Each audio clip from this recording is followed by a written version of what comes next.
only thing, John, and I didn't see the first two games against Greenfield and Arrowhead, but, the Menominee defense had such team speed. I think that was a limiting factor in that outside run game, and we'll see if perhaps if Rice Lake can match what Menominee did last year. I think probably few teams in the state can match that defensive team speed that the Mustangs have. Well, the defensively they shifted so well, and their defensive sets were very good. Obviously, they really studied what Hudson was doing and adjusted accordingly defensively. Coach Joe Labuda had a very good defensive game plan. We'll have to see what these two coaching staffs bring to bear tonight. Luke Fleming's kick, end over end. Angling near side is going to be Burgess from the 7. Tries to go back middle of the field. Cuts up the 15, 20. Got a little seam to the 30. Look out, Burgess to midfield. Burgess down the sideline to the 30. Gets cut from behind. Taken down at the Warrior 27-yard line. Well, that's just what the doctor ordered, and Burgess has had some tremendous returns, both punt returns and kickoff returns. He's not very big, but he's very fast, and that is exactly what the doctor ordered for Hudson, and that's the spark that they didn't have against Menominee. Excellent starting field position. 66 yards on the kickoff return to get underway, and if the kickoff return is any indication. Yeah, here we go, right? Here we go, fans. Hope you like offensive football. 1st and 10 Raiders from the Warrior 27-yard line as we begin the game's first drive. Of course, we got reports coming back from Hudson, the Twin Cities. A lot of rain going there. We're anticipating rain potentially starting probably around the 8:30 time tonight. We'll just have to see. Monsoon last Friday. Handoff, Squires cuts back. He's got a nice gain trying to spin out of a tackle of Dylan Roberts. And Squires finally does go down as he falls inside the 20, a gain of 7 on first down. Well, Aaron Squires is the bigger between the tackle threat to complement the outside attack of Marvin and Burgess. And Squires has had a tremendous game. The game he had against North was outstanding.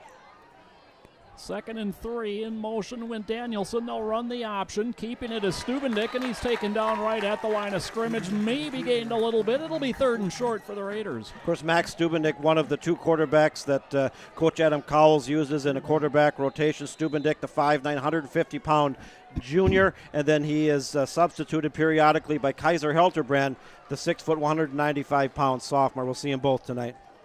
Burgess back in. That was Riley Brown in his place as Marvin comes in motion. We get a flag. And illegal procedure going to be the call on Hudson. So 3rd and 2 becomes 3rd and 7, just a little over a minute into this ball game. And that penalty is huge. I think that potentially completely changes the play call. It's an entire different philosophy trying to pick up and convert a 3rd and 2 than a 3rd and 7. I mean, that's a big penalty. Newell splits out wide to the near side on 3rd and 7. In motion comes Marvin. They'll run the option this way. The pitch to Marvin to the 25, to the 20. First down the sideline to the 10. Cuts back at the 5. He's in. Touchdown, Hudson. Well, Braden Marvin. I keep saying Braden Marvin. Jagger Marvin. His older brother Braden has graduated. But Jagger Marvin, that's what Hudson needs to get back to. That's what they did not have against Menominee. On the board first. It takes 3 plays. It covers 27 yards. And Kaiser Helterbrand knocks the extra point through. Folks, we're just a minute 27 into this one. Your score already. Hudson 7, Rice Lake nothing. Rice Lake, it's your turn. We'll have that momentarily. Well, and we'll see if we can match the 110 points that were scored up here 2 years ago. That's going to be a tough act to follow, but excellent opening possession by Hudson. And when you start that deep in your opponent's territory, thanks to an excellent return by Andre Burgess, it got Hudson all the way down there. And even with that penalty, you turn Marvin loose there. The blocking was there, the speed was there. Touchdown, 7 points for Hudson. Got our first email of the night coming in. This is coming in from Momcat Morissette Burgess, and she says, way to go, Dre. And again, you can email us here at Puglund Field up in Rice Lake. Very easy to do. Click on the email us link on your game tracker screen. You can let us know who you are, where you're listening from, who you're cheering for tonight. I want to thank each and every one of you for spending part of your Friday night with us here at MSBN for Hudson football. One of 20 games on the MSBN network tonight. And a busy September Friday night for football. Back deep to receiver, the Warriors. On the far side, Alec Larson. On the near side, Kenny Bednarik. As Parker Poling puts the ball on the tee for the Raiders.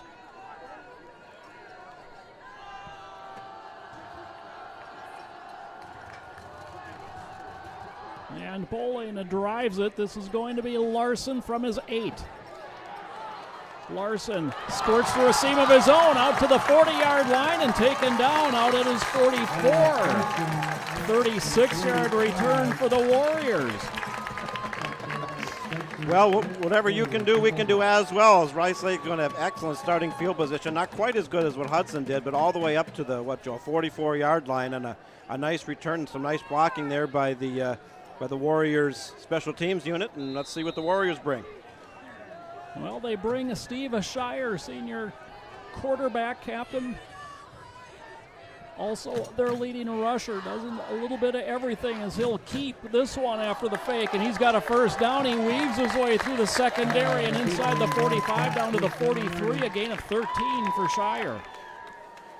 Harry Esock emailing in. I don't know if we've heard from Harry this season. I know we have in seasons past. He says, "Go Raiders." That's Grandpa Harry watching Josh Fry, number 99. Of course, I remember Hunter Fry from a couple years ago, and I think Harry's down in Tennessee, if I remember right.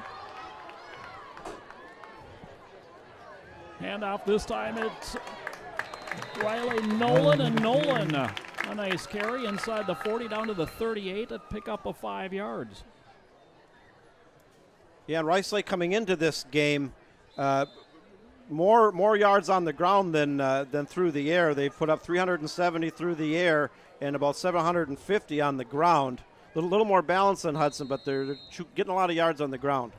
Flag flies as the teams come to the line of scrimmage. And we've got an offside call on Hudson lining up in the neutral zone. And that may be enough to give Rice Lake another first down. Well, that's the second penalty so far on Hudson, and we're just barely into this, and this is going to be a field position battle also, and you don't want to give a Rice Lake offense that can get plenty of yards on their own, additional yardage, but unfortunately that's what Hudson just did right there. And it is just enough. The chains move, so 1st and 10 Warriors.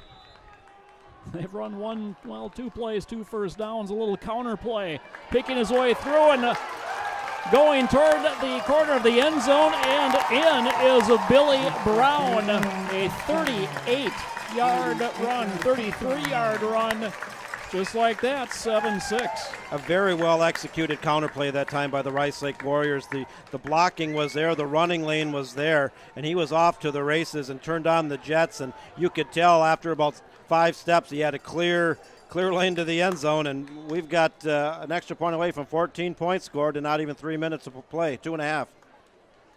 Luke Fleming is able to knock the extra point through, and we are tied at 7 early in Rice Lake. 9:29 left to play in the first quarter, so 2 minutes and 31 seconds in, and 14 points are on the board. Well, just taking a look at Big River's conference games tonight, and we're going to get some scores coming in. The Chippewa Falls Cardinals taking on River Falls, the Battle of the Falls teams. And Chippewa Falls is at home, and also over in Eau Claire, Memorial taking on a North team that's really struggling. The game I'm really looking forward to getting some score updates is with the Menominee Mustangs, 3-0 in conference play, at home against the Superior Spartans. Superior coming off a good win on the road last week against Chippewa Falls, knocking them from the ranks of the unbeaten.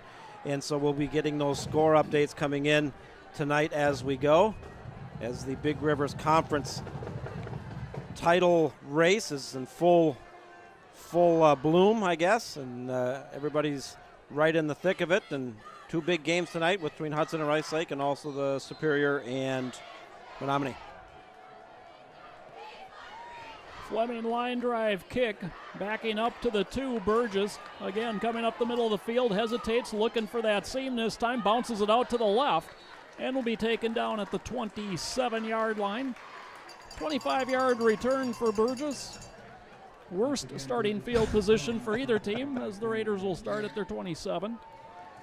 Nice crowd here at Rice Lake tonight. They got a good fan following, and I'm sure Hudson looking out here. I've seen a lot of blue and gold of the Warrior colors, but I'm also seeing some Hudson fans off to the right, about an hour and 10-minute drive, hour and 15-minute drive from Hudson up here to Rice Lake, one of the northern teams in the conference with Superior. Handoff, Squires tries the left side of the line. He's stacked up at the line of scrimmage before he's driven backwards. No gain on the play. It'll be 2nd and 10. Rice Lake defending much better on that play. Squires had a nice run earlier on the opening offensive possession, but the defensive front of the Warriors right in the thick of that one, bottled it up.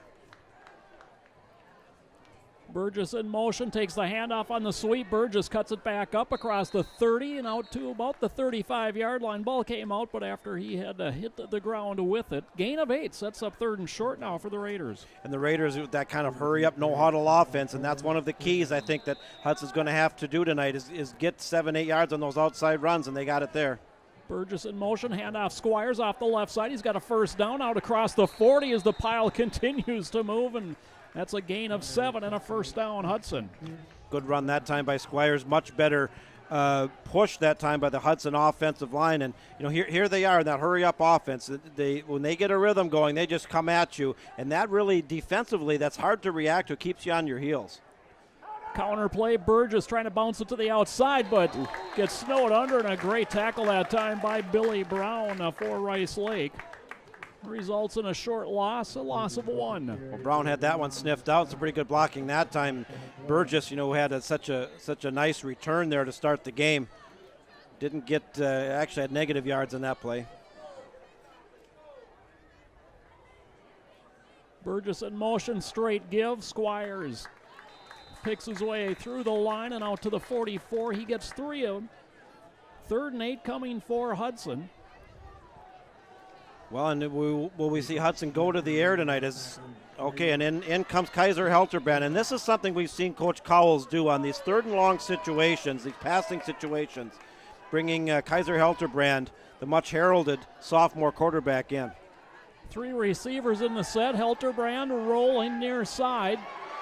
Finally running out of room and down the sideline. He stayed in bounds. He's got a first down and more as he reaches out to the 37-yard line. Well, excellent heads-up play by Helterbrand as Rice Lake had excellent coverage with multiple receivers downfield, and he just came out to the right-hand side and scooted down the sidelines and picked up a 3rd and long. Stubendick back in at quarterback for the Raiders, who now have it 1st and 10 from the Warrior 37-yard line. Burgess in motion. They'll run the option that way. Stubendick keeps and is dragged down by the ankles. Stepping ahead was Brandon Sutton to make the tackle for Rice Lake. Pretty good shifting that time by the Rice Lake defense, and that's what Menominee did so well. We talked about it earlier, cutting off those running lanes and then between the tackles, doing very well. Again, Burgess in motion, that jet sweep.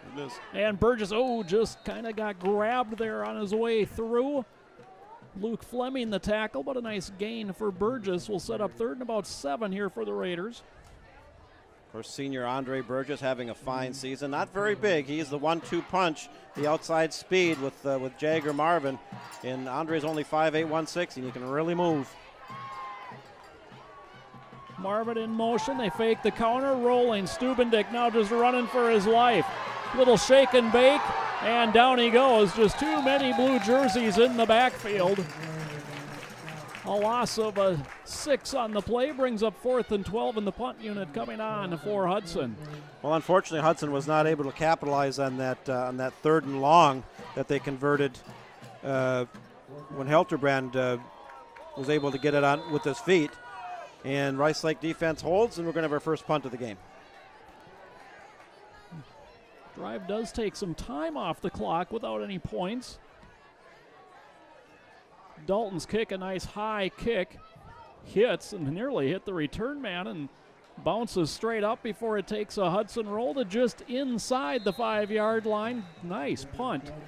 by Devin Dalton. The 34-yard punt, no return. Warriors with a long field ahead of them. Well, yeah, that's a nice punt there, and Rice Lake starting with their back to the end zone, and defensively they came up big that time, and now Hudson has to do the same.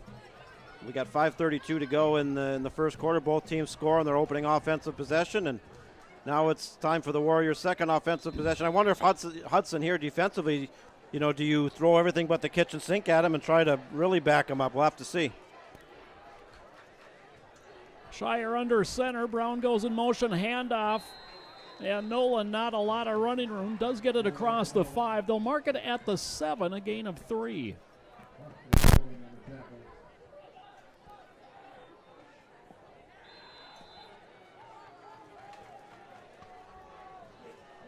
Down to 5:10 left to play here in the opening quarter. 7-7 our score. If you joined us late, both teams score quickly on their opening possessions. This is possession number 2 for Rice Lake. And Shire keeps this time. He's got a first down. He's out across the 20 to the 23. 16-yard scamper for the quarterback. Well, Rice Lake got out of the hole they were in with that very good punt that Hudson had them backed up inside the 5-yard line. That's exactly what they needed. They got plenty of breathing room now out to the 20. Where are they, Joe? About the 22-yard line. Nice gain. Yeah, everybody kind of bit on the fake that time. The inside handoff to Riley Nolan. They'd bottled him up on first down, but Shire pulled it back out of his breadbasket, and there was nobody there on the corner to contain him. 1st and 10. And Shire keeps again, tries to follow his fullback Nolan, and does so across the 25. They'll give him the 26, maybe the 27. Just getting some reports from some of our games going on in the Twin Cities area. Heavy rains so far over there. It started probably in the late afternoon, continues to rain hard, and we're kind of crossing our fingers that the impending rain, which we know is coming. We've seen the radar. It's just a matter of when holds off until we can get this game in. Avery Habas lines up wide to the near side. They fake the handoff, looking to throw. Shire looking for Habas, and he's got him in stride as the play comes in. Habas is tackled down at the 30. And slow to get up after making the tackle is Alec Colander, who is there defensively. We'll see what the flag is. That might have been defensive pass interference or possibly even offensive, as the receiver may be pushed off, but I think they're going to say defensive pass interference, which is irrelevant at this point. If the play stands, it's a 45-yard connection, Shire to Habas. And it does look like this is on Hudson as they're talking to Riley Brown of the Warriors about it. Well, Habas, Riley Brown, Kenny Bednarik all tied for the team lead in receptions coming into the game. Now Habas takes the lead in that category as well as yards receiving.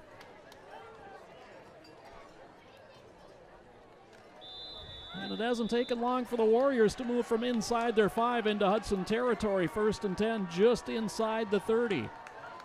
In motion, Brown, handoff Nolan up the middle.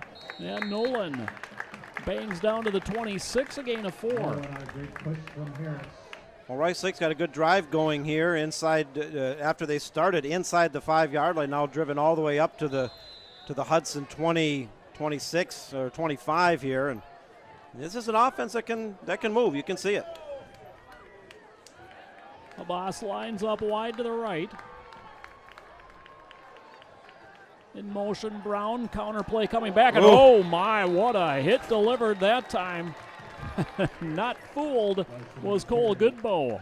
Cole Goodbow has had an outstanding junior campaign. He's got the size. He's 6'4", 230 pounds, and he had a tremendous game against Superior. Menominee neutralized him pretty well last week, but an incredible talent. He's got the size, he's got the speed, and as he continues to develop his game, he's just going to get better and better and better, and he was right on the money that play. Billy Brown has to check out. Cody Johnson takes his place for the Warriors, and he goes in motion. Now he'll reset, and we see Marvin do this a lot for Hudson. And now a timeout taken by the Warriors. Stops the clock with 2:23 to play in the opening quarter. 3rd and 7 for Rice Lake. Teams are tied at 7. Well, I think this is one of the keys defensively for Hudson, is to be able to shut Rice Lake down on these 3rd and longs. And that's exactly what we have. 3rd and 7. They got a nice drive going, had a nice pass completion to get him into Hudson territory here. And you got to wonder, what's Rice Lake going to do here? Maybe a play action, go to the air. They've had really good luck with their counter plays. They've run very well. Big play coming up. And again, you can email us here at Puglund Field.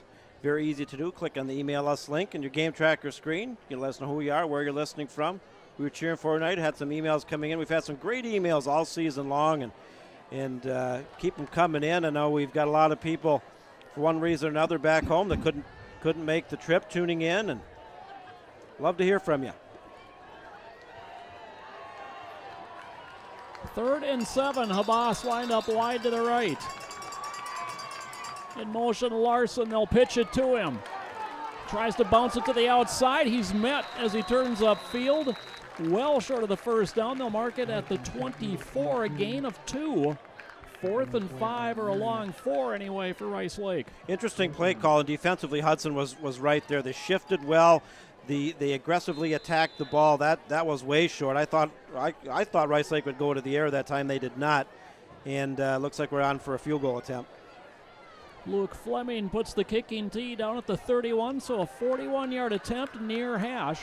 No wind to speak of. Fleming's kick end over end is long enough, and it is good. Wow. 41-yard field goal with 2:15 left to play in the first quarter gives Rice Lake their first lead of the night. It's 10-7 Warriors. And that's special teams. If you can, in high school, that's a long field goal in high school. In high school, a field goal, anything beyond probably 30 yards, in my opinion, is a long field goal in high school, and that somehow, some way made it in, and that gives Rice Lake an early 10-7 lead. Yeah, that is certainly a weapon not every high school has, and especially, you mentioned it up top, a Division III school such as Rice Lake. Yep. And we've talked about it before, John, but I'm sure you've seen teams that never even bother attempting a kick all year long, be it field goal or point after conversion. So, yeah, I mean, sometimes the personnel, schools like, let's say a school of 300 or something, you just don't have that athlete. That's the kicker, and so you go for 2 points every time, and roll the dice on the kickoffs, And it's sometimes it can really come back to hurt you. And it's not just the kicker. Obviously, that's the key component, but before he even puts the foot into the ball, you need somebody who can snap it back. Right. You need somebody who Absolutely. can catch it and spot it. And, it's a lot of specialty there, especially for smaller schools. Also, kind of a nice little weapon that Hudson's developed over the last several years as this kickoff finally does go out of bounds, and the Raiders will start from their 35. Got to remember, too, those kickoffs, the minute it leaves the tee, after it goes 10 yards, that's a live ball. And sometimes when you kind of roll the dice and you wait for it to go out of bounds and it doesn't, and the coverage team gets down there, that's a live ball.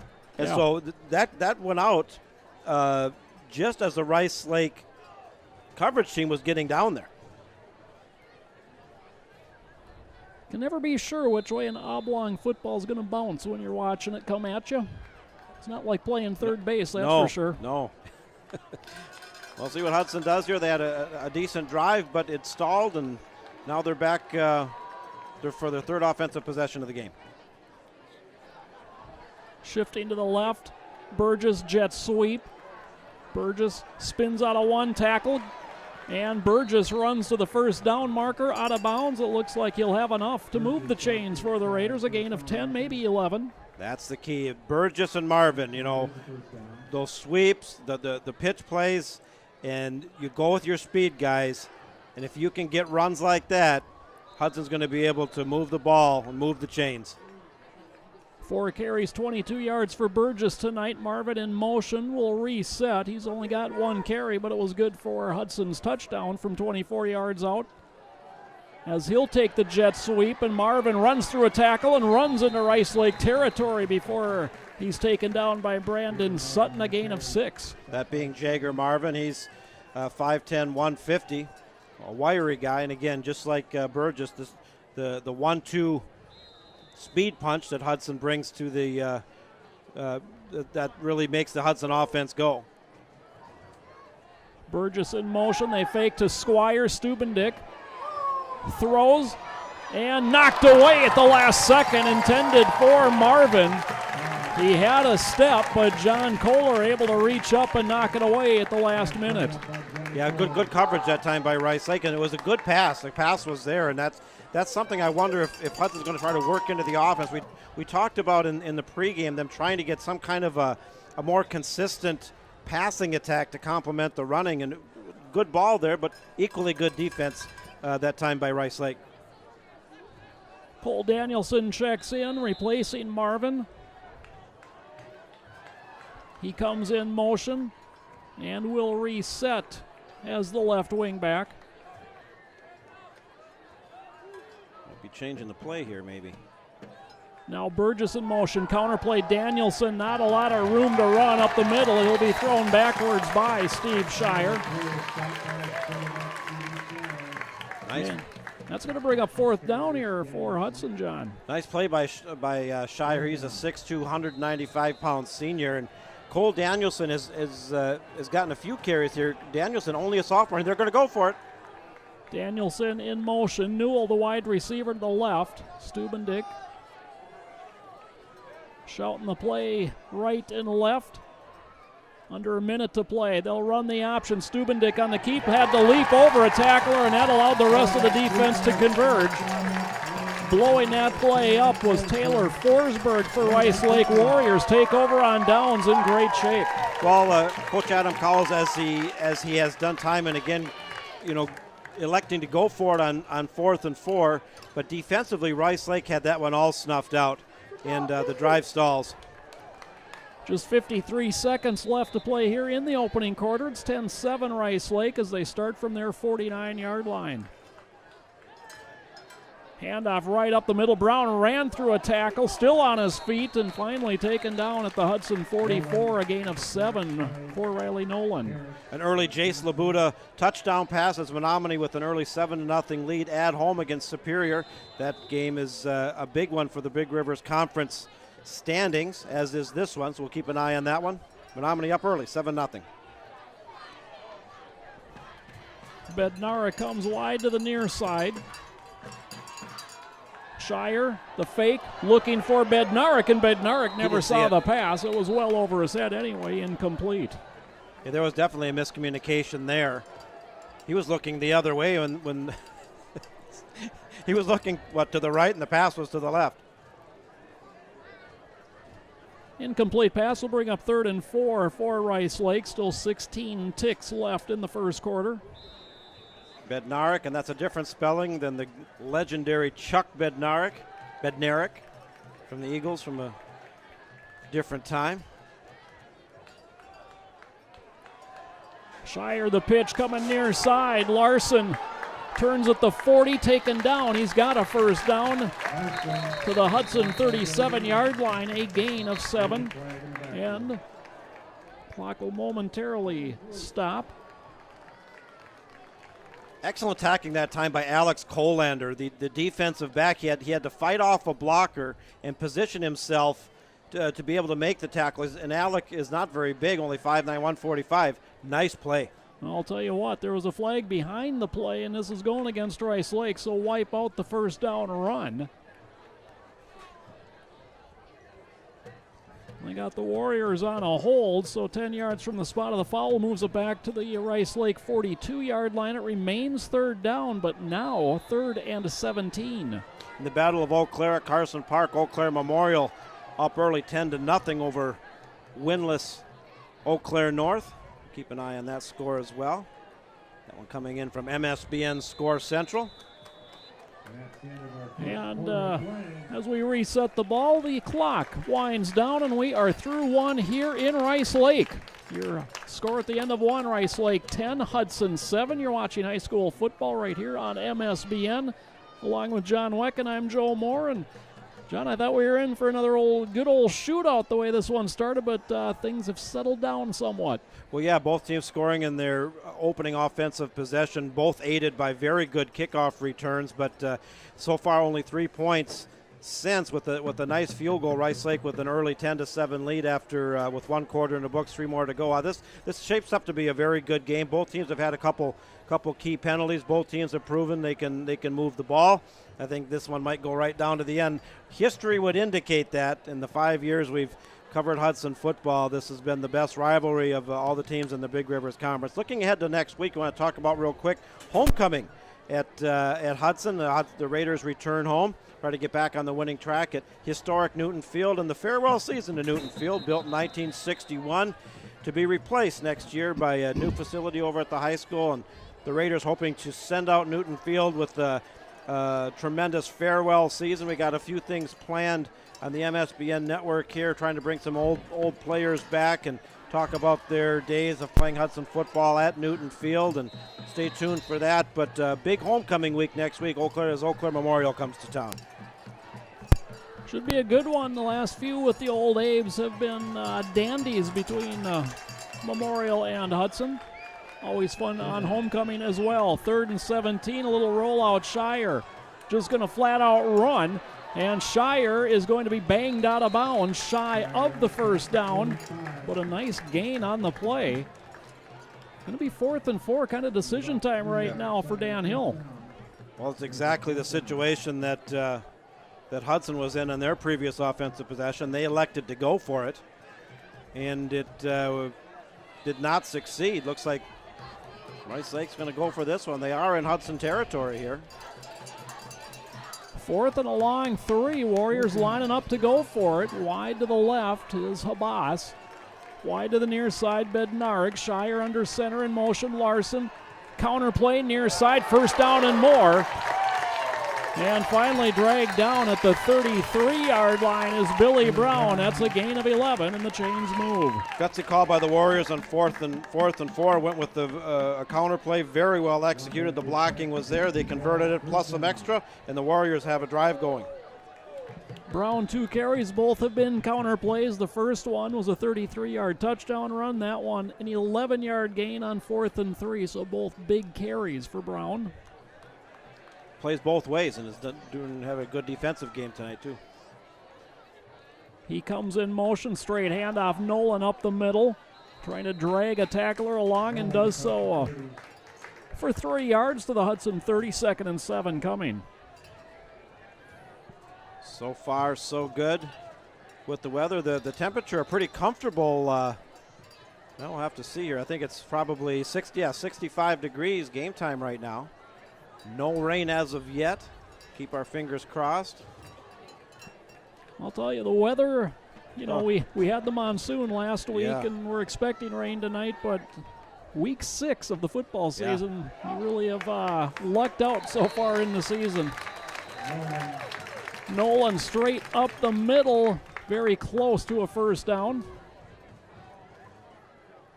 They mark it just short. It'll be 3rd and inches for Rice Lake.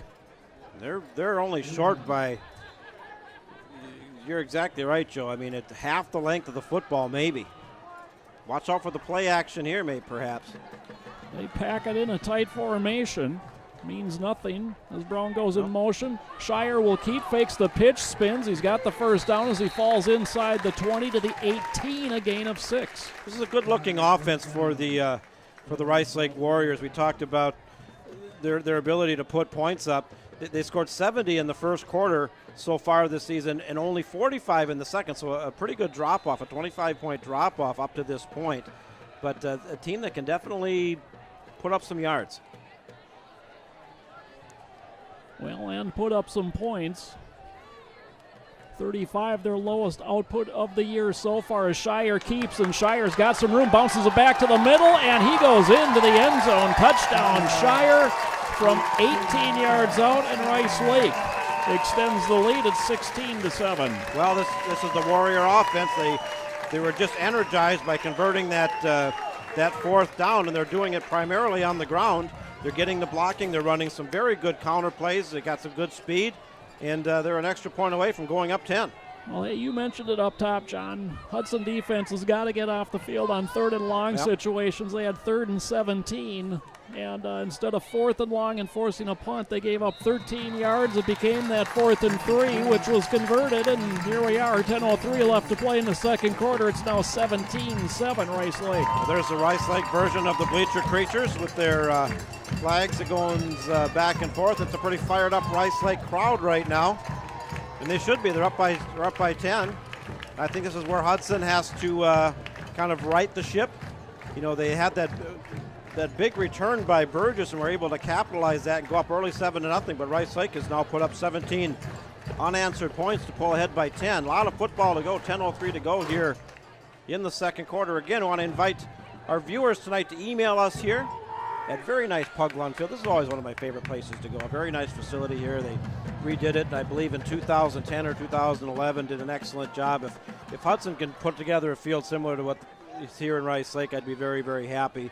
Excellent press facilities, good sight lines, well lit, artificial turf, which is all the newer fields are going to the artificial turf. In fact, when Newton Field is closed down, it'll be the last remaining grass field in the Big Rivers Conference. It'll be all turf from there on out, but very nice job by this Rice Lake community to put this facility together.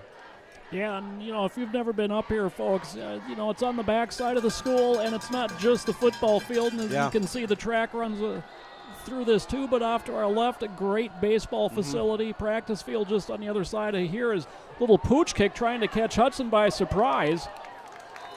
Yeah, and caught by an up man. It's going to be great starting field position here for Hudson from their 42-yard line. And Cody Sika had the ball in his hands. He had a lineman's dream, John. Well, Rice Lake is feeling it right now. 17 unanswered points, an offense that's really moving. They got the home field advantage, the home crowd behind them, and trying to utilize that and pull off an onside kick. And the Hudson coverage team did what it needed to do, and they got excellent starting field position. Two receivers to the right in motion. Marvin, he'll take the pitch, trying to find the corner. Marvin across the 45 and out to the 47-yard line. Gain of 4 for Marvin.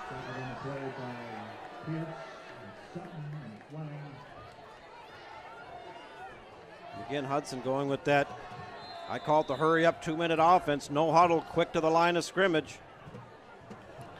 Berg inside of Newell on the near side. This time it's Burgess in motion. They'll run the option to him. Burgess gets past the first man into Rice Lake territory, spins away from another, and is finally banged out of bounds at the 43. That'll be a Hudson first down on a gain of 10. Well, Burgess utilized his speed there, was able to get a nice run out of that, as Rice Lake had pretty good penetration that time. Saw that play coming, but Burgess was able to slither away and get the first down. Good run. Hudson is ready as a Marvin. Goes in motion, the handoff to Squires up the middle, and Squires just refusing to go down. Finally does so at the 36, a gain of 8. Well, big Aaron Squires, he's the Hudson Raider fullback, and he's got the big frame, about 200 pounds, 6'1", a junior. And, you know, he's really getting better every week. He's got the size, and when that offense opens up those holes, he's consistently getting, 6-7 yards between the tackles. Jet sweep, Marvin looking for some room, bounces it back. Actually, it was Riley Brown on the carry, and Brown is dropped for no gain. Riley Brown on that carry. And kind of a tell for that jet sweep when Squires moves to one side or the other. So 3rd and along to the pitch. Marvin with blockers in front. Marvin cuts it up, first down inside the 30 to the 29-yard line. Gain of 8 and a fresh set of downs for Hudson. Well, the Raiders got a nice drive going here, and they need it. They've fallen down by 10 after taking the early 7-0 lead, keeping it on the ground. The kind of inside out, the counter plays, the motion, it's working, and the Raiders, getting close to that red zone. Marvin in motion, straight handoff. Squires picks his way across the line and then is driven backwards. Forward progress will give him the 25 and a gain of 3. Hudson running quite a few players in and out, substituting quite a bit. Looks like they're going to go with the multi-receiver set here. Newell lines up widest. In motion, Danielson.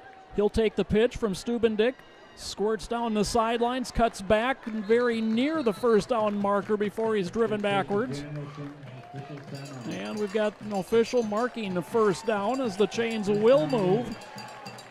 A gain of 7 for Danielson. That being Cole Danielson, he's only one of a handful of sophomores up on the varsity team, and he's not getting a lot of carries, but he's another one who's just getting better every week. Nice run. He remains in the game as Burgess goes in motion, handoff Squires, and Squires spins his way inside the 15 to the 13-yard line. Gain of 4 for Aaron Squires, brings up 2nd and 6. Well, the Raiders inside the red zone now. This is Hudson Raider football. You know, they're using a lot of different backs, some different looks, and it's working. Newell inside of Burr, coming to motion, Burgess. And Stubendick on the keep. Loses a couple on the play. Back to the 15.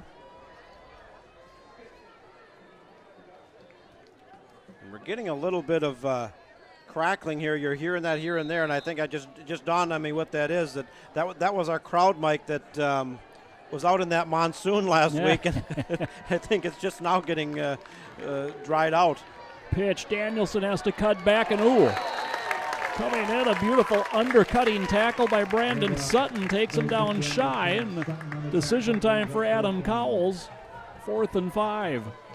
Well, it looks like they're going to bring out the field goal unit for a potential field goal try here. So it'd be, let's see, Joe, what would that be? 29-yard attempt. 29. Going to have to hook it back from the hash mark is Hilterbrand, and Hilterbrand's kick is good. So a 29-yard field goal for Hilterbrand provides us a new score of Rice Lake 17, Hudson 10. We've got 6:05 left to play in the second quarter. So waiting for some score updates to come in at last report. Menominee up early 7-0 at home against Superior. Of course, Hudson beating Superior up in Superior 2 weeks ago before losing to Menominee last week. I think this conference race, you got just like last year. I think Eau Claire Memorial might be a little bit down from last year, and Hudson's is better than last year. Maybe they might be flip-flop, but Chippewa Falls very solid. These two teams very solid. Superior, Menominee solid. It's Menominee's conference to lose right now. They're in the driver's seat, but there's some other teams. I'm very curious about that game over Menominee tonight. Yeah, no doubt about it. And you mentioned it, this one here and that game in Menominee, certainly the two to keep your eye on here in the Big Rivers Conference. In western Wisconsin, another big one, the smaller divisions. Osceola, I believe, is at Amory tonight. A couple of very good teams. Division 4 and Division 5, I think, going up against each other there. Yeah, that's Middle Border Conference. Osceola went to the state championship game last year. They've really developed a nice powerhouse program. Parker Poling just scoots that down the middle of the field. It's picked up, and Alec Larson brings it back to the 34-yard line. So the Warriors 1st and 10 from there. And not Larson, but Marquez Clairvaux on the return. Homecoming week, as we mentioned, next week in Hudson. Got the parade on Wednesday. Various homecoming activities culminated by the football game at 7 o'clock. One of only 3 scheduled regular season home games at Newton Field in the farewell season. Come on out. Hopefully the weather will be better than it was last week. We started out good, but boy, the rain came in the second half, and it came in buckets. I could have rolled. I live right by Newton Field. I could have rowed a boat home. What was the truck like when you got back to it? You had windows open. I did. We'll just leave it at that. Yeah. Shire gives it off, and Brown out to the 39-yard line. Eventually taken down by Parker Poling. Gain of 5 on the play. We'll have to add up the stats here at halftime. But both of these teams really moving the ball on the ground. Consistently getting 4 or 5, 6 yards a crack, and at times more. Rice Lake has put it in the air twice. Hudson just once tonight. Little reverse. Bednarik with some speed turns it up 40-45 into Hudson territory. Down the sideline he goes, and he just outruns the defense. Oh my, Kenny Bednarik. Well, he doesn't run like Chuck Bednarik, I can tell you that. He runs more like Billy White Shoes Johnson. He puts some green between himself and the defenders. My goodness. Wow. Well, at one point he was a good 10 to 12 yards behind the line of scrimmage, just hoping to get to the corner, and once he got there, they couldn't catch him. 61-yard run for Bednarik. Wow. On a double reverse that I thought Hudson defensively had snuffed out pretty good. Fleming's kick is good. And, wow, 5:11 left to play here in the second quarter. It's now 24-10, Rice Lake. Well, Hudson finds themselves down by 2 scores, but a lot of football left here to go. We speculated this might be a high-scoring game. We just have to win it in a shootout. Again, last time we were up here, we talked about it. 110 points scored, 1,200 yards of offense. And Hudson came out on the losing end by 2 after a potential game-winning field goal was just, I don't know if it was just short or just wide, I don't remember. You can relive the game in the MSBN archives. Our archive library is going to be at 15,000 games by the end of the year. But right now, if you're the Hudson Raiders, boy, you're in for a battle. You're on the road against the number 4 ranked team in Division III, down by 2 scores. You got to get her moving. And we'll see what Fleming does with this kickoff. He tried to just pooch a high one over the front line last time. Tries it again. He's got some open space there. Live ball, and racing up is Jake Danielson to cover it for the Raiders. This is a Rice Lake team that is not afraid to roll the dice. You know, the double reverse that resulted in the touchdown, back-to-back onside kicks, pooch kicks, whatever you want to call it. Wow. Yeah, the first one was just practice. He hit the hole there very nicely, but Danielson, boy, he kind of was a bolt of white out of no place. I thought Rice Lake was going to be closer to that football. But Danielson, a great job to maintain possession for Hudson now, 1st and 10 from their 33. Hudson did very well running the football in their previous offensive possession. They kind of ran out of gas as they drove down the field, had to settle for 3 instead of a possible 7 to see if they can keep it going. Marvin in motion, straight keep Stubendick, and Stubendick out across the 35, tackled at the 39, a gain of 6. That's that quarterback option run, and Max Stubendick's had a few nice runs this season as they're keying on Marvin and Burgess, and then stacking for Squires. He's the other running option, and nice gain there. Squires slides to the right, in motion goes Marvin. They do hand it off to him. Marvin turns it upfield. He's got a first down, 45-yard line, out to the 47 before he's taken down. Credit the tackle to Sam Ablisi. Gain of 8, though, for Marvin, and a first down. Of course, 2:45, plenty of time to go here. Hudson with their full complement of 3 timeouts. You got a good drive going here. Goes to Rice Lake territory. Working out of the pistol, it's a quarterback keep. Stubendick is spun down, but into a Rice Lake territory he goes to the 48 on a gain of 5. Well, they've successfully ran basically that same play twice now, and good yardage both times. Having to hustle off the field here is Wyatt Olson, is able to get off the field before Hudson snaps the ball. In motion, Burgess, they run the option. Late pitch, Burgess hit in the backfield, and down he goes. The whistle stops play. Credit the tackle to John Kohler. Loss of 4. John Kohler was Johnny on the spot, if you will, and he's a 5'11", 175-pound junior, and Rice Lake had that one bottled up right from the get-go, and Burgess is quick, but he had nowhere to go on that one. Kaiser Helterbrand checks in to quarterback as he'll have 3 receivers in the set. Cole Danielson, wingback, goes in motion, straight drop. Helterbrand with time, throws the deep out, and it is caught and stayed in bounds. Curtis Whitwam the first down reception. Takes it inside the 35. They'll spot it at the 33. Gain of 19 yards and a first down. And that's what sophomore Kaiser Helterbrand brings to the table. He's a big kid. He's got good field vision and a good arm. And we talked about Hudson trying to develop some kind of a passing attack, and there it might be. Hilterbrand stays in. He on the quarterback keep and just carries people down to the 25-yard line. Gain of 8 for the sophomore quarterback. Hudson got another good drive going here. I think it's imperative, we got a lot of football left to play, that they come away with this one with points, preferably 7, whereas on the previous drive they had to settle for 3. Split out into the slot this time is Danielson. Cole Danielson in motion comes Burgess again. Straight keep. Hilterbrand leaning forward. Gets to the 22. That'll be enough for a first down. And, of course, with the movement of chains, it stops the clock, and Hudson 2:44 to work with, all 3 timeouts. This is a big drive. They've got it 1st and 10 at the Warrior 22. Hilterbrand staying in at quarterback. 2 receivers left. They fake the pitch, the counter play. Danielson is taken down after a short gain. Looks like they'll spot it at the 21 for a gain of 1. One over by running. 2nd down.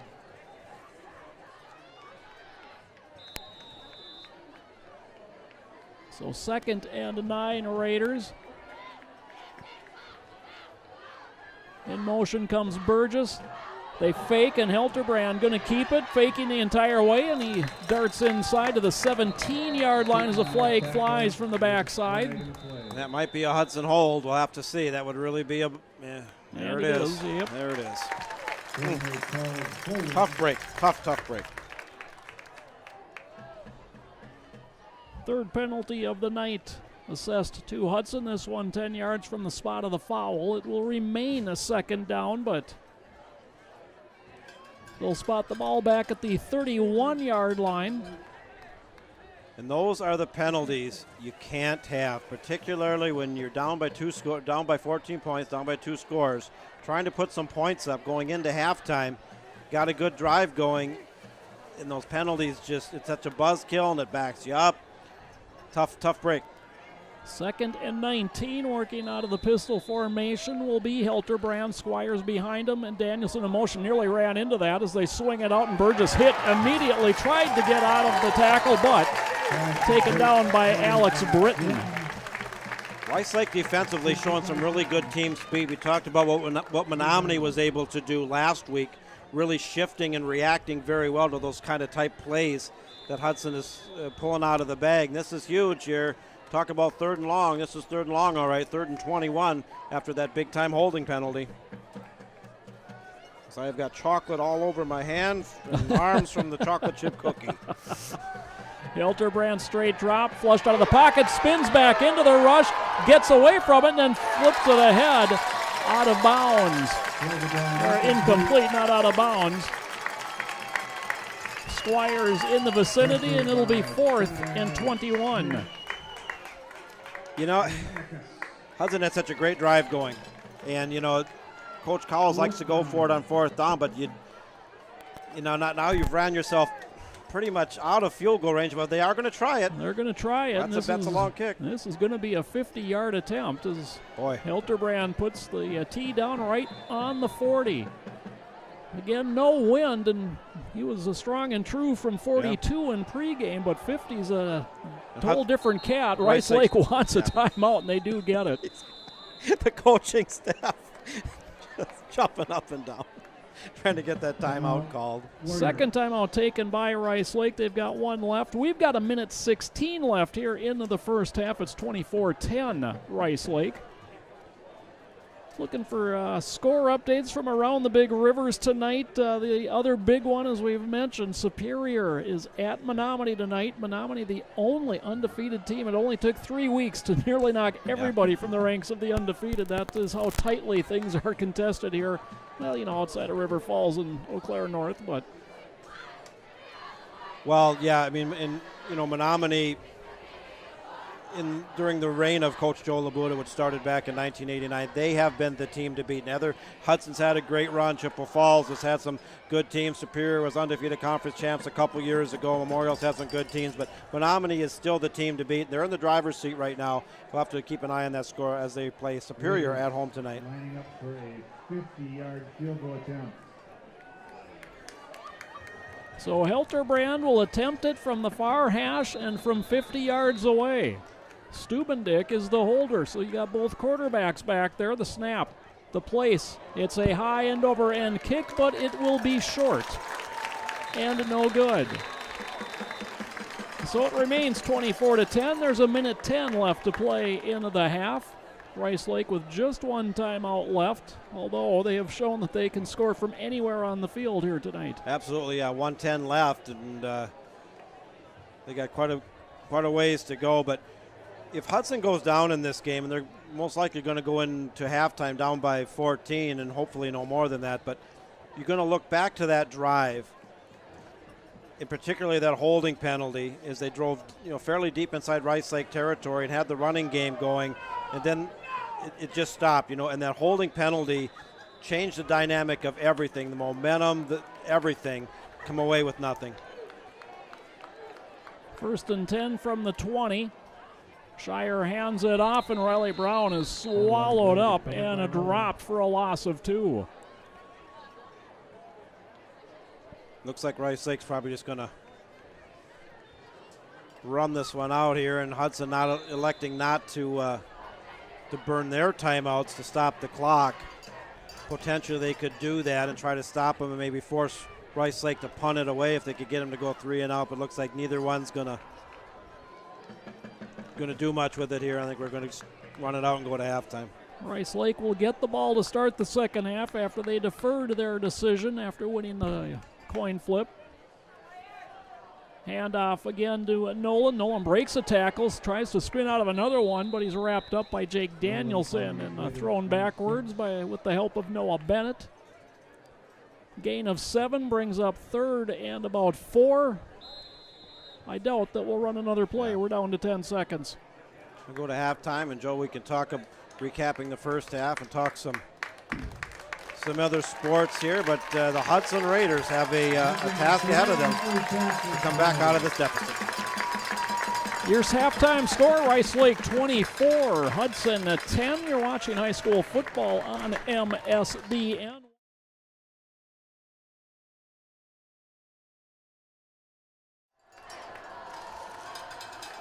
And Poling just drives it down the middle of the field, keeping it away from Bednark. It's picked up on a bounce, and here's Alec Lewis up the middle of the field.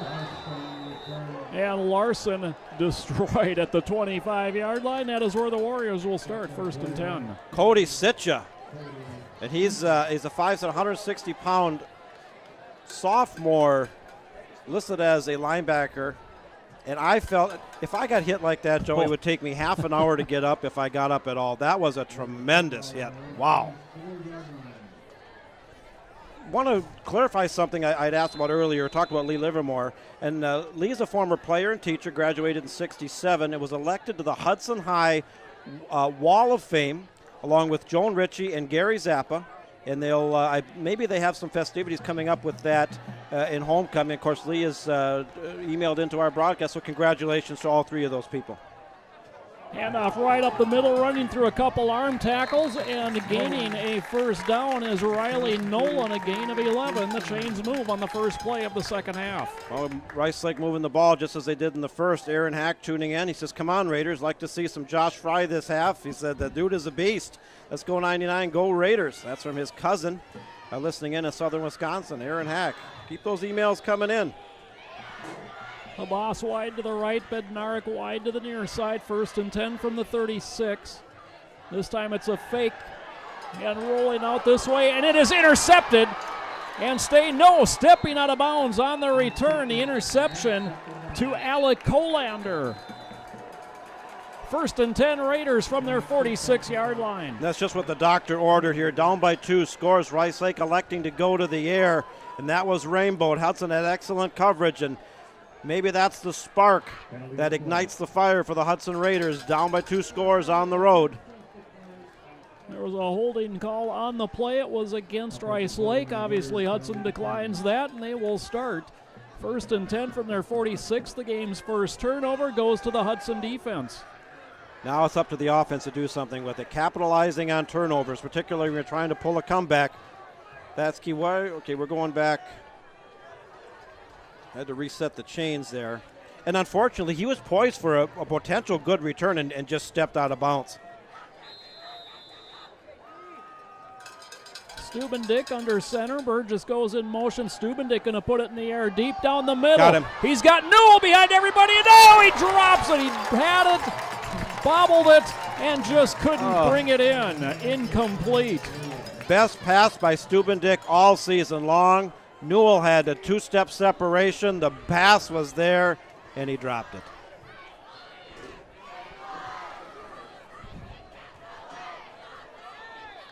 So it'll be 2nd and 10 Hudson from their 46. Stubendick 0 for 2, although certainly can't blame him for that one.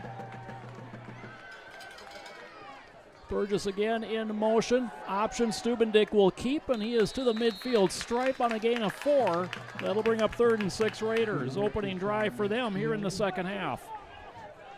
Got a halftime score over in Menominee at Williams Field. Menominee 21, Superior 14, so that's a close game over there.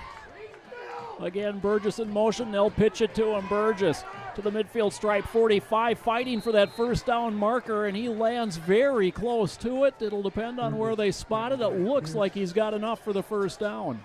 Another Big Rivers Conference score update. Chippewa Falls Cardinals with a 20-13 lead over River Falls. That game a little bit closer than I had anticipated. River Falls struggling, but Chippewa with the slim lead against the Wildcats.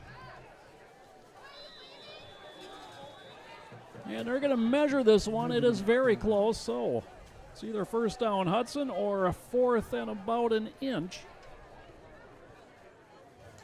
Now when they reset, well, okay. That's first down. Yep, first down. First down. And you know what? Better safe than sorry. Measure it out. But Yep. when the ball was about 5 feet away from the chain, I think you could have eyeballed that one myself. Chris Mattern emailing in. He's saying go Raiders, and he's cheering for Taylor Mattern, number 7. Handoff Squires, big hole up the middle, and Squires stood up at the 39, falls ahead to the 38, a gain of 6 for Squires. Nice run there by Aaron Squires, having a good season. The sophomore fullback. And Hudson very quickly to the line. Rice Lake really struggling to get their defense off the field. Marvin in did. motion, and illegal procedure going to be the call here on Hudson. So that'll back them up. It'll be 2nd and 9 Raiders. And the other edge to the sword of the hurry-up offense is sometimes you're not set and you have multiple people in motion or whatever, and that's exactly what happened there.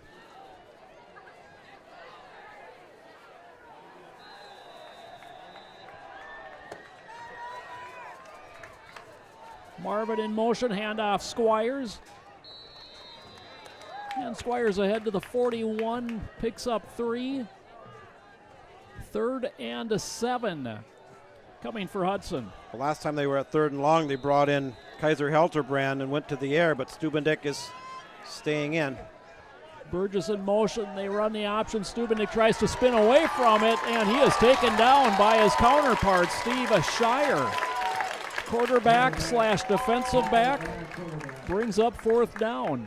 And Hudson unable to capitalize on a Rice Lake interception. They're going to have to punt it away. Tough break. They had a good opportunity and was unable to do anything with it. Dalton on to punt. Gets it away. A nice high Nice wobbling kick. Fair catch is called for. Dropped. And I think Rice Lake got it back. Excellent coverage that time on a high punt. Allowed the Hudson coverage team to just surround the receiver, and he dropped it. Luckily for him, he recovered it, but Rice Lake's going to start pretty deep in their own territory. I believe that was Brandon Sutton back to return that kick. It'll be 1st and 10 in any event from the 13-yard line for Rice Lake. We've got 9:39 left to play, third quarter. Warriors lead this one 24-10. Disappointing Hudson couldn't capitalize on that turnover, but the defense is going to have to stop Rice Lake, and if they can get them to go 3 and out, they potentially would have good starting field position. Counter play, no, now cutting back up the middle. It was the counter play. Run very effectively in the first half by Billy Brown, and rather effective again here on a gain of 6. Billy Brown, good looking back, 6 foot, 205-pound junior. Had a very good first half, very physical. I like how he runs. 2nd and 4 from the 19. In motion is Larson. He'll reset back as wing back right. Now in motion, and the handoff right up the middle, and Riley Nolan has a first down carry as he's out to the 24-yard line. That's a gain of 5, and a fresh set of downs coming for Rice Lake. Well, Rice Lake's definitely got some breathing room there. They started pretty deep in their own territory, coming off that nice punt up on the 24-yard line here.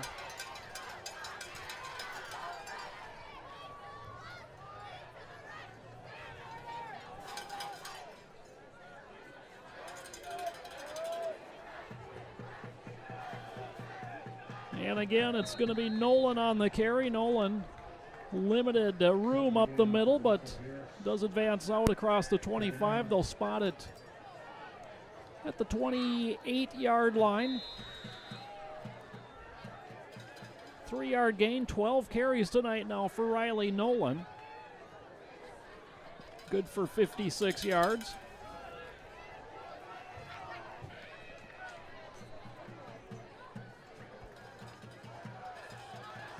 Counter play, Nelson this time is swallowed up at the line of scrimmage. No gain. It'll be 3rd down and 7. Jake Danielson comes in to make the stop for Hudson. Much better defensive reaction to those counter plays that Rice Lake has been running all night with very good success. This brings up a big 3rd down here. If Hudson can stop them, Rice Lake should be forced to punt.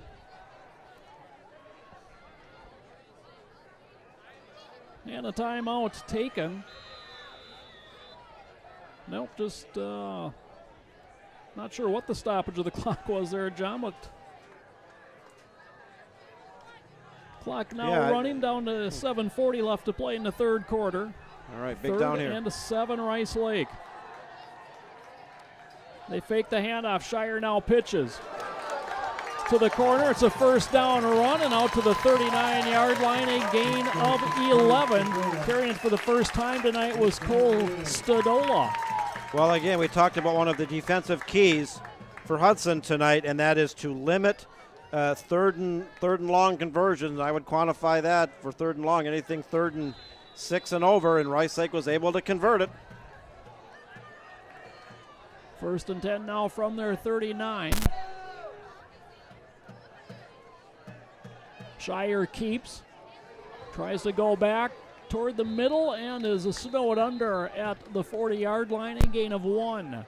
This is where the Hudson defense really has to draw the line in the sand and get aggressive and attack the ball. Down by 2 scores and the clock continuing to run here. This is going to be a fast 3rd quarter. We're already under 7 minutes, and Rice Lake with the ball. You know, the defense needs stops.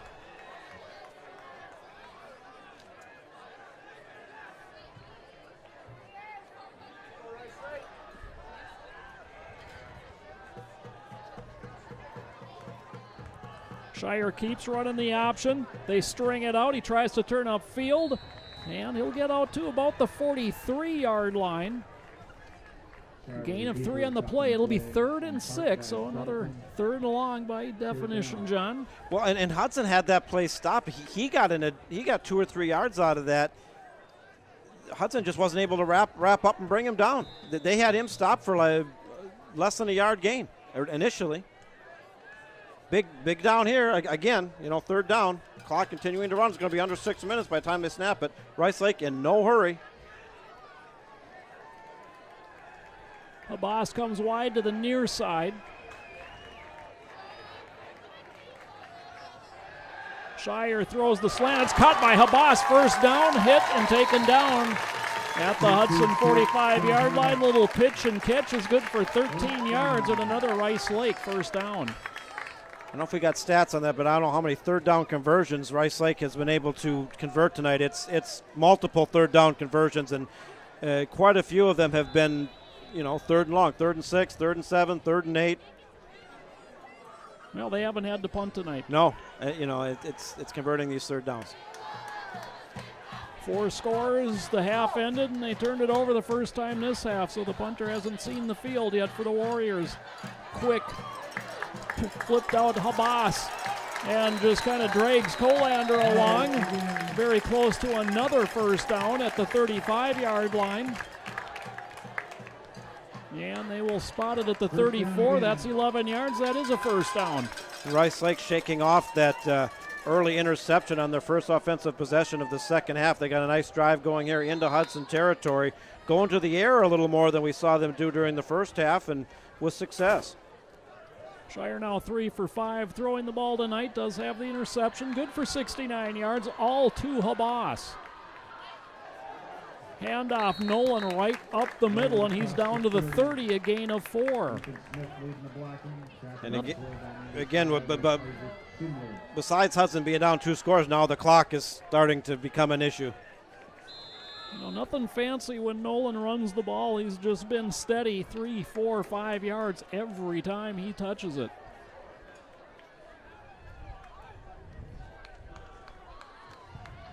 Shire keeps and kind of hops ahead inside the 30 down to the 27. That's a gain of 3. 3rd and 2 coming for Rice Lake. Well, you would think they'd be in 4-down territory here, although the field goal I wouldn't rule that out. They've already hit one tonight, but I sound like a broken record. Yet another big 3rd down play coming up. Tightly packed formation. 2 tight ends set for the Warriors on 3rd and 2. Handoff, no. Shire keeps. Shire turns, leans, reaches for the 25. He's right on the 25. That's going to be very close to a first down. It's all about the spot. It's where the knee came down. And again, Hudson had some good contact on it, but he was able to get those the extra ball movement there at the end.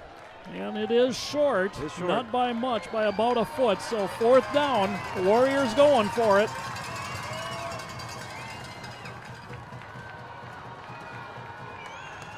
Brown resets, wing back left. Shire under center.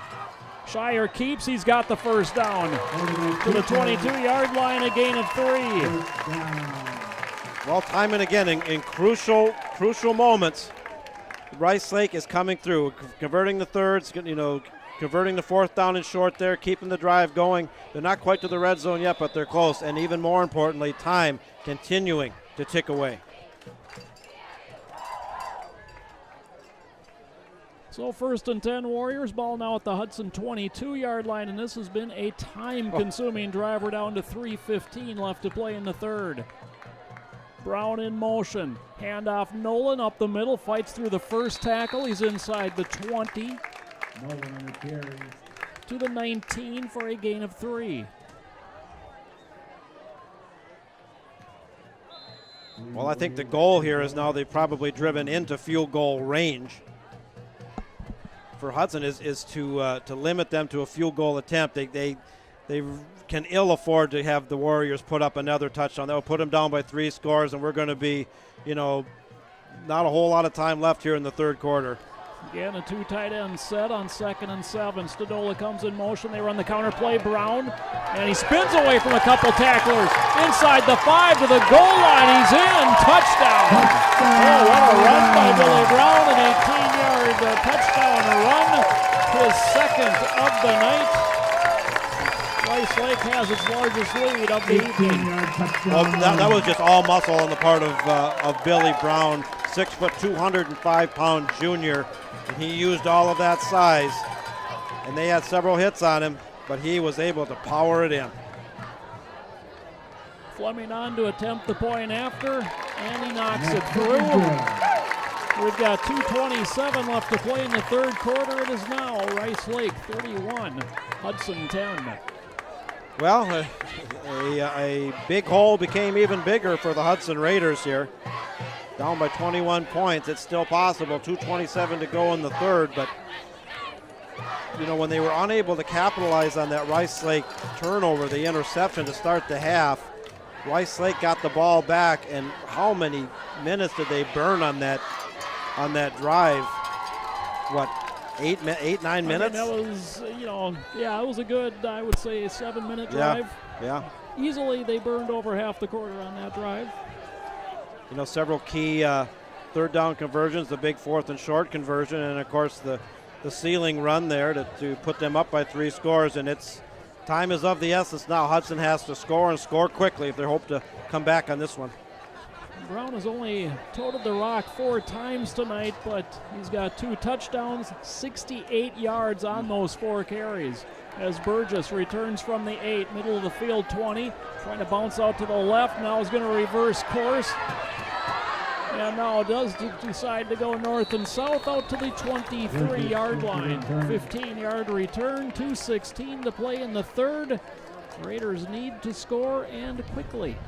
You know, and Hudson traditionally is not a quick strike team. They're a run first, pass second type of offense, but they might have to change that up here. We'll have to see.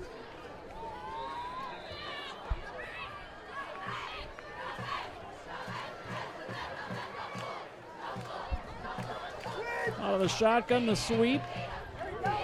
Riley Brown on the carry, and Brown, unable to get the shoulders going upfield, is taken down. It'll be a short loss on the play. We'll call it 2nd and 11. In the battle for Eau Claire, and this is really no surprise, Eau Claire Memorial 27-0 over Eau Claire North. 2 minutes left in the third quarter on that one as the North Husky struggles continue. Pitch Brown, and he's hit. But out across the 25-yard line goes Riley Brown. Marvin, stopped by Kohler. Gain of 3, John Kohler on the stop. 3rd and 7 for the Raiders. Big third down now for the offense. They pitch it near side.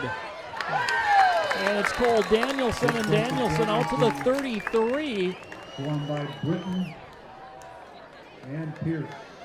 And that is enough for a Raider first down. Big conversion, strong run that time from Cole Danielson, only a sophomore. And it does stop the clock with the movement of chains also. Late pitch, boy, that looked like it was coming forward, and that is how they will rule that. It's an incomplete pass, as Stubendick was lucky to get that one away, and then lucky it was forward and incomplete. Yeah, that was Rice Lake, time and again getting very good penetration, getting defenders in the backfield, really neutralizing a lot of the counters and sweeps that Hudson's trying to do here. And they got to get points on this drive. That's all there is to it. Stubendick wants to throw, forced from the pocket, steps up, throws over the middle too high, and nearly intercepted by Belisi, who knows he should have had that one. Yeah, and that might have sealed it there. Third and long here for Hudson, and I don't know if you go for it on 4th here. If you can't convert it on 3rd, we'd have to see.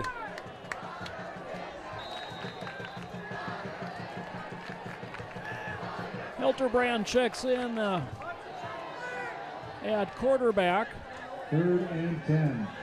Little confusion as to the personnel that should be out there. You could probably logically conclude with Hilterbrand coming in that they're going to go to the air, although he's had some nice runs tonight. Trips left, looking that way. Hilterbrand steps up in the pocket and then throws it back out, and he's got a man out there. I believe it was Burgess. It's Squires, and Squires ahead to the 40, picks up 6, but it's 4th and 4. I think you have to go for it.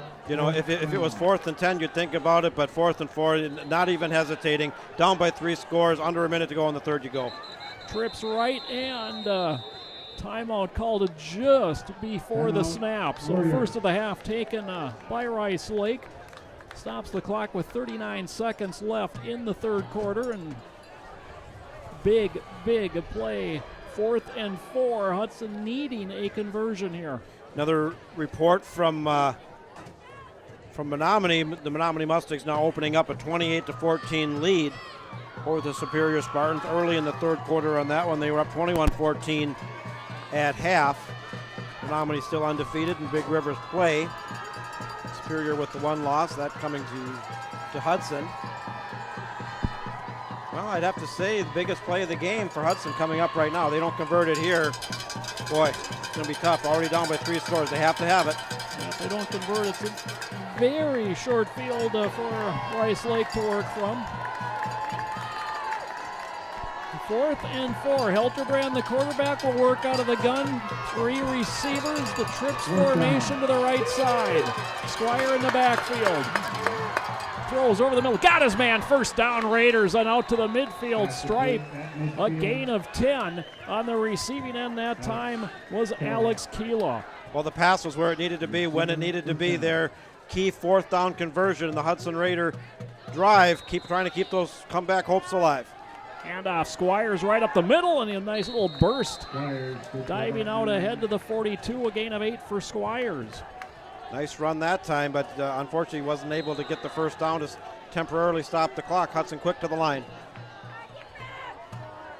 Trips right again. Straight keep, Helterbrand.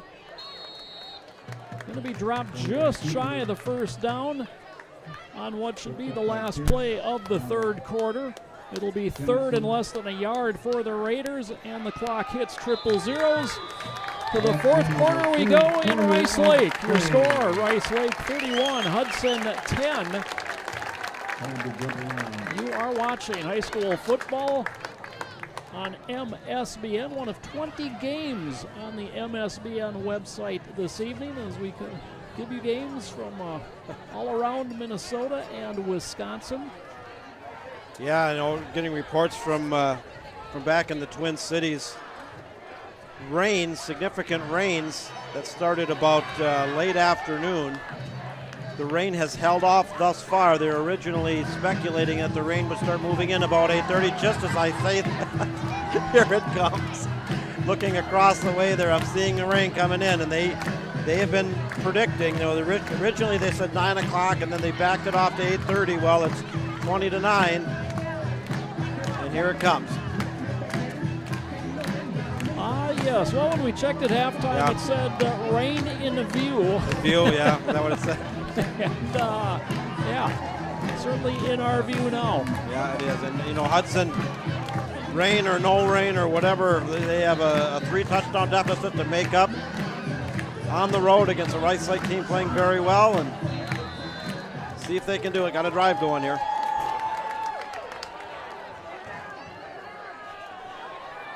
Pass is complete. Another Hudson first down. I believe it's again Keela on the receiving end of it. Well, Hudson really forced to go to the air here, trying to make up yards and not run a lot of time. And Helterbrand's in, and he's gone to the air several times there on this drive. 8 yards and a first down. 1st and 10 Raiders out of the gun. Straight keep for Helterbrand, trying to run off to the left. And is going to be taken down after a gain of 1 on the play. Helterbrand had a couple nice option runs here earlier in the game, but that one went nowhere.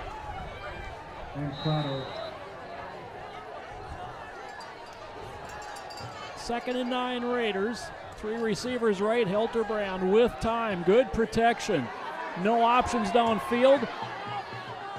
Lots of room to run. He's got a first down, and Helterbrand taken down at the 15, an 18-yard run for Helterbrand. As the Raiders in the red zone. And it goes without saying, a field goal is absolutely not an option. They had a field goal earlier. They have to get 7. Shire sprints off defensively for Rice Lake. Handoff Squires. Trying to power his way up the middle of the field as taken down at the 11. He'll pick up 4 on first down.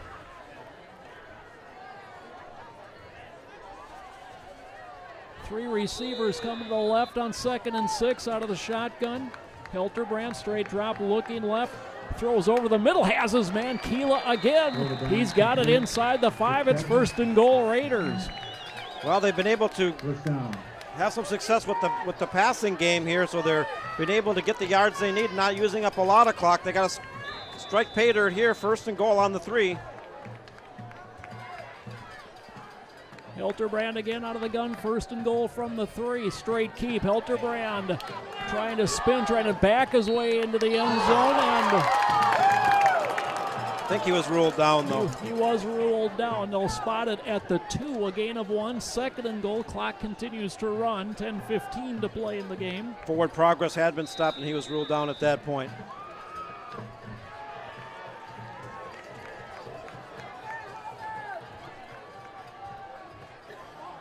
Handoff, Marvin dives in, got it. touchdown Hudson. Okay, so the window of opportunity, slim as it may be, is still remaining open as Hudson puts the touchdown up to pull within 15, actually. Marvin's the 2nd touchdown run of the game has closed the gap to 31-16 Rice Lake, as Hilterbrand will try to tack on the extra point.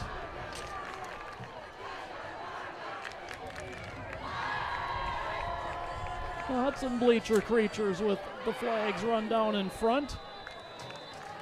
Hilterbrand's kick is good. And Hilterbrand's kick is good. We've got 10 minutes and 2 seconds remaining to be played in the 4th quarter. Your new score, Rice Lake 31, Hudson 17. Very impressive drive.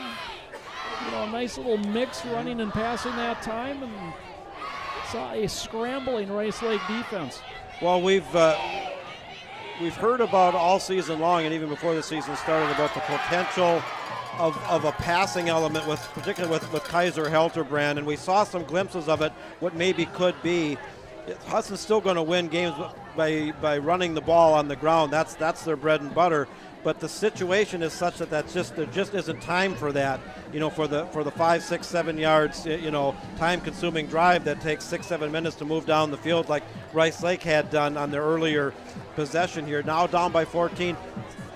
It's still possible here, you know, but the defense of Hudson has to come up and force Rice Lake to go 3 and out.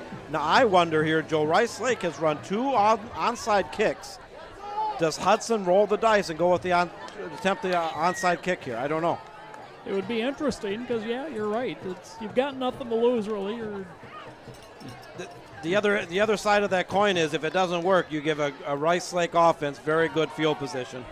But you're down by 2 scores in the 4th, so I don't know. Poling approaches and bangs it away.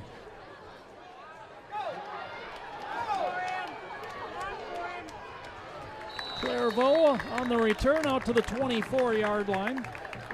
Clairvaux on the return. 1st and 10 Warriors from there, 9:56 to play. And yeah, Hudson just, you know, you have to see the other team's punter at least once, don't you? You would hope so, but the defense has to keep Hudson in the game here. We can't have a 5 or 6 minute Rice Lake drive here if you're Hudson. You got to force them 3 and out. And the ball is on the ground, and Hudson has it. There it is. The window of opportunity just opened a little bit more. Devin Dalton on the recovery for the Raiders, who are 1st and 10 from the Rice Lake 28-yard line. And if the Hudson Raiders can take advantage of this Rice Lake turnover, which they were not able to do at the start of the 2nd half, and do it in a timely manner, we got ourselves a whole new ball game here. It'll be interesting. Do you stick with Hilterbrand at quarterback? Does Stubendick come back in? Thoughts on that? Boy, you know, they both bring very specific skill sets.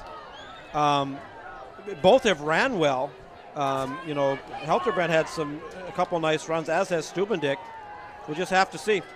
It is Hilterbrand with 3 receivers to the right, straight drop, and with time, steps up into the pocket, avoids the rush, fakes the pass, cuts inside 1, gets stood up at about the 24-yard line, and that's where the whistle will blow things dead. Gain of 4 on the play. To me, you run the jet sweeps to the sidelines with Burgess and Marvin and work the sidelines. You know, time still a factor here.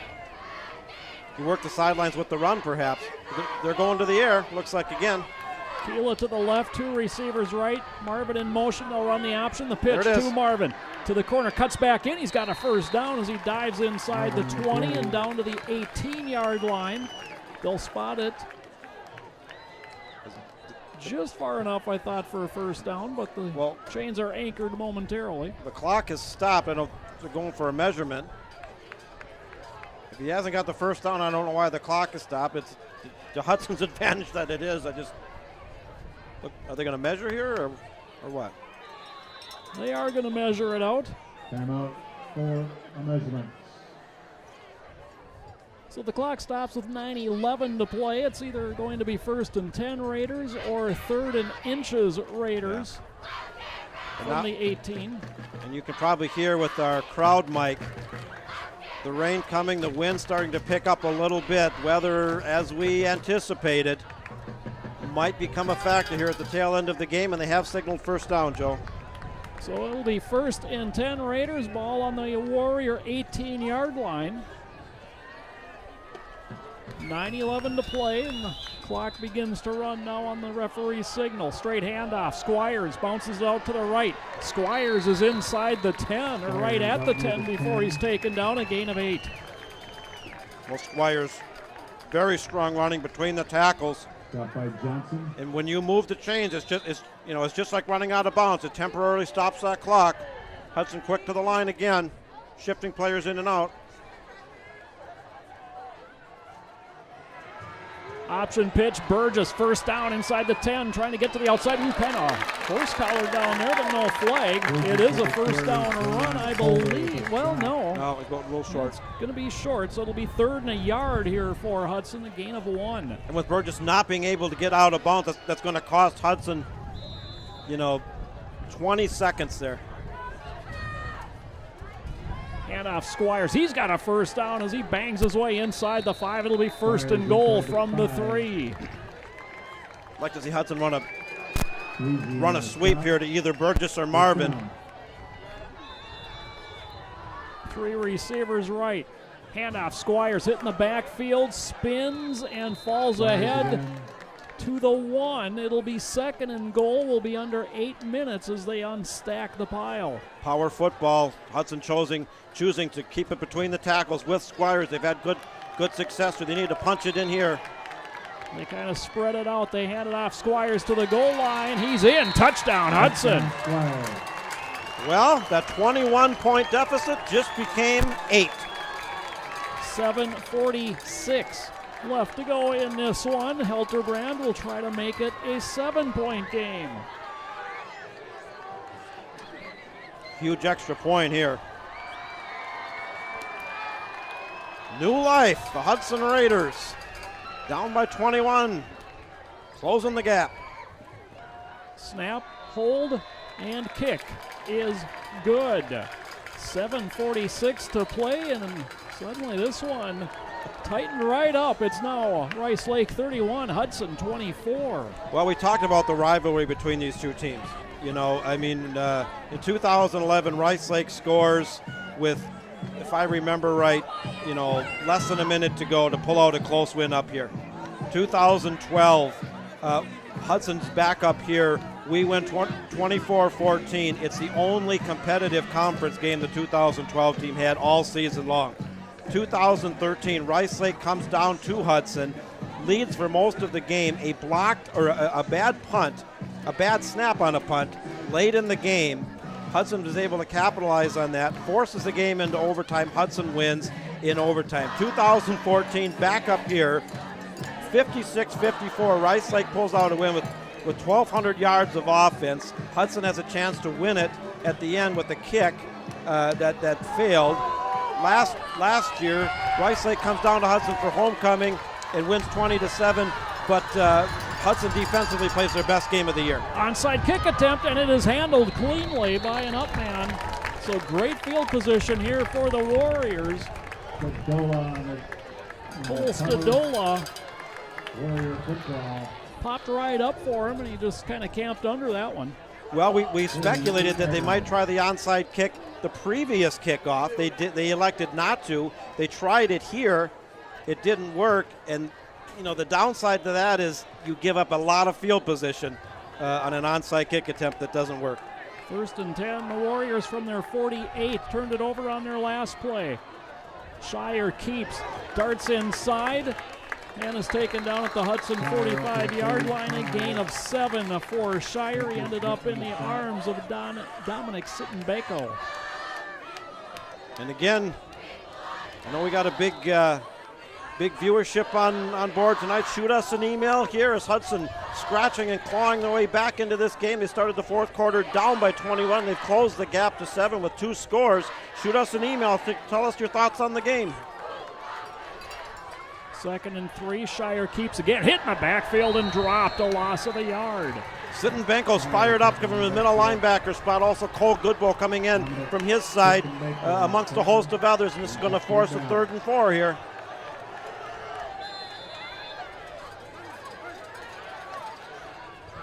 Second tackle for a loss for Hudson in this one.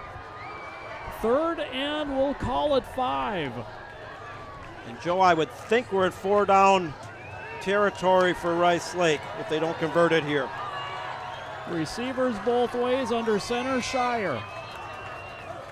He's going to roll this way, a little option for him. Shire wants to throw, does throw, and has his man at the 39. That's a 1st down for Rice Lake. Habas on the receiving end again, as he has been for every completion tonight. Habas is Johnny on the spot. They needed to convert it. Hudson had good defensive pressure and forced the quarterback to do a rollout, but the pass is where it needed to be when it needed to be there, and they convert the 1st down. Mel Shire is your best player offensively. He's the leading rusher from the quarterback position. Obviously your leading passer, and you give him the option, and Habas was there for him. So 1st and 10, new set of downs, counterplay, and Brown hit in the backfield, falls ahead, maybe to the line of scrimmage.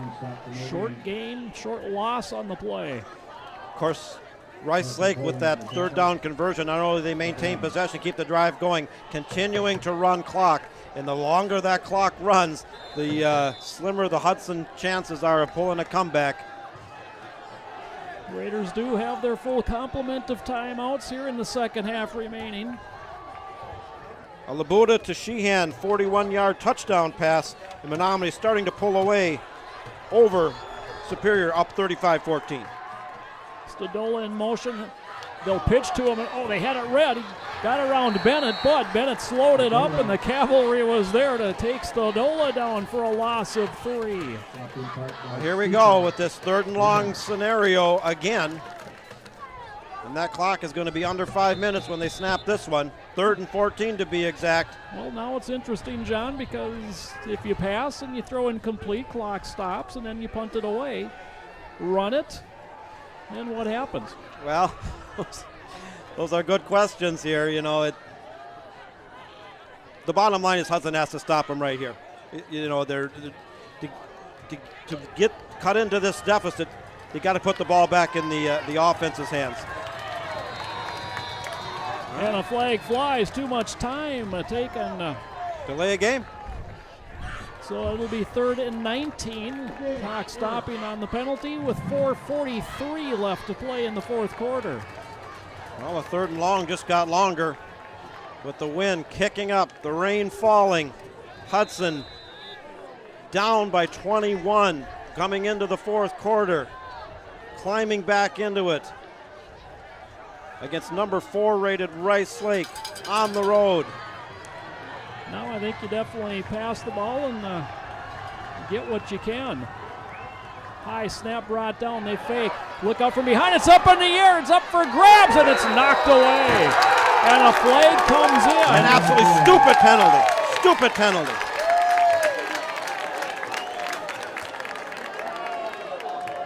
Slow and getting up. Shire was absolutely crushed as he was letting that ball go, and that created a jump ball situation, but a little pushing in the back. The question is, if the ball was tipped, it's not defensive pass interference. And that's what they're talking about right now. It clearly was a push, but it's a live ball if it's tipped. If it's tipped. If it's tipped, it's live. I don't know that it was. I think it came out awkward because of the hit. We have no instant replay to look. Huge play. But if this penalty holds, oh, that's tough. Because there's no way that pass was going to be caught for a first down. Biggest call right here. And it is pass interference, Hudson. It does remain a third down, but 3rd and 19 has now become 3rd and 4, and that opens up the playbook to a lot of different possibilities for Rice Lake. That is tough. And he was absolutely crushed. Hudson had excellent defensive penetration that time. That's one of those key penalties in a crucial moment that loses you games. Ball spotted to the Hudson, a 33 after the penalty. 3rd and 4. Tightly packed formation, Brown in motion. They run the option. Shire has it, and he has stood up at the 34, falls ahead. He's got a Rice Lake first down, and that one is a backbreaker. Well, Hudson's going to have to start burning timeouts now. Golden opportunity to force a punt, and it got away on a penalty.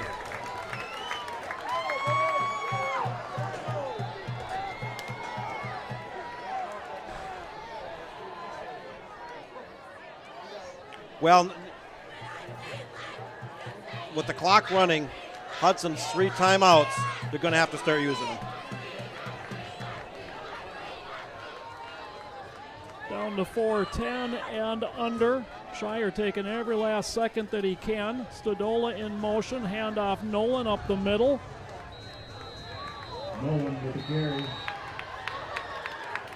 Nolan to the 25-26 yard line. Hudson calls timeout number 1. Referee pointing the wrong way. It's Hudson that has called the timeout. There we have it correctly. Yeah, why on earth would Rice Lake call a timeout? 3:58 to play in the 4th. 31-24 Rice Lake. It will be 2nd and 8 from the 26 when we resume. And oh, you go. there's a huge what if hanging over this one right now. If ifs and buts were candy and nuts, it would be Christmas all year. But on a 3rd and 19, with a pass that would make Joe Kapp look like Joe Namath, a wounded duck goes up, and Hudson gets called for a defensive pass interference, and it becomes 4th and goes from 4th and 19 to 3rd and 4. That's huge.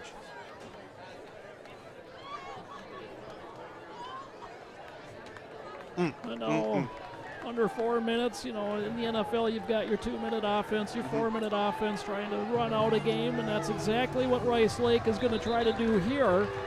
No doubt they're just going to keep it on the ground from here on out and force Hudson to burn those timeouts. And this game is not over.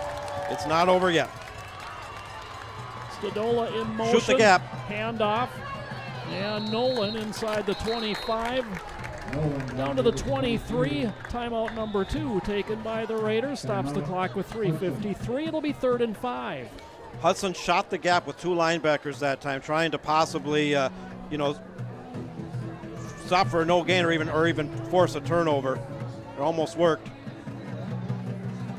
3:53.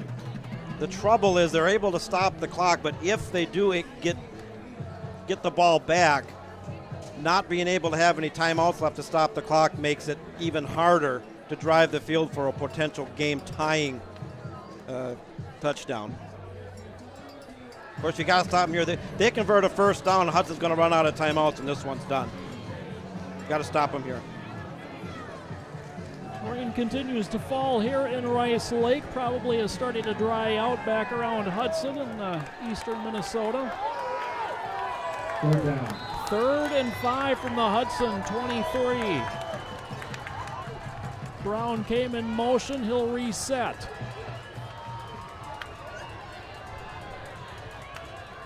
Stodola in motion. They run the option. The Shire keeps. He's got a first down to the 16-yard line, a gain of 7. And the home faithful are feeling a little better about their chances right now. Well, they're feeling a lot better, and the overweight lady in the corner isn't singing yet, but she's warming up. With only one timeout to go, 3:45 on the clock, it's going to be tough. 1st and 10 Warriors from the Hudson 16-yard line. The ball has been set and the clock continues now. Under 3.5 to play. And the 2 tight ends set. Shire keeps. He's wrapped up and dropped by Bennett. Loss on the play. Hudson will use its last timeout, stopping the clock with 3:17 to play. Well, you know, another wrinkle here is Rice Lake is going to continue to run clock as well they should, and the Hudson's last opportunity to stop the clock has just been utilized. But if they're able to stop them, you know, Rice Lake's in field goal range. That's true. And they knock it through. It's a 2-score game, and then it's pretty much irrelevant at that point. You know, you go back to the 3rd and 19 play, and excellent pressure. Lame duck it potentially even could have been picked off. It certainly wasn't going to get caught and go anywhere. And the defensive pass interference was tough to take there.